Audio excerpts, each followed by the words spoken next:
On an ill-fated day in the summer of 1967, Australian Prime Minister Harold Holt disappeared under the waves of Cheviot Beach to never return.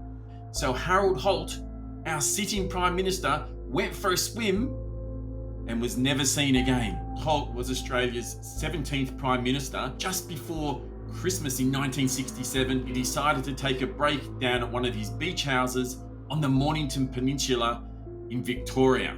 When he was there, he teamed up with his mistress and a couple of her family and friends and went to Cheviot Beach because he loved to swim.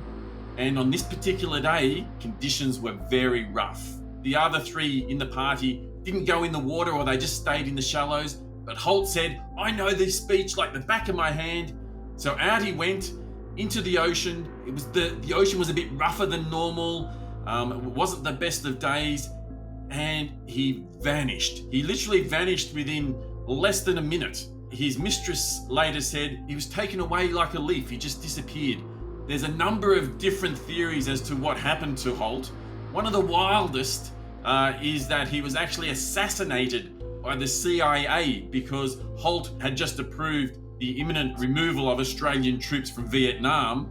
But possibly the most bizarre theory is that there was a midget Chinese submarine just offshore and that Holt was some sort of Chinese spy, and that frogmen from the Chinese submarine swam ashore and took Holt away and took him back to China. Well, there was a coronial inquest in 2005 that took into account all the evidence of the disappearance of Harold Holt, our Prime Minister. And the conclusion was he had drowned due to rough sea conditions on that day. But despite this finding, there's many conspiracy theorists out there that believe, no, perhaps something else happened. Perhaps he was taken away by that Chinese sub. But officially, on the Great Aussie Mysteries meter, this case, the disappearance of Harold Holt, is most definitely solved.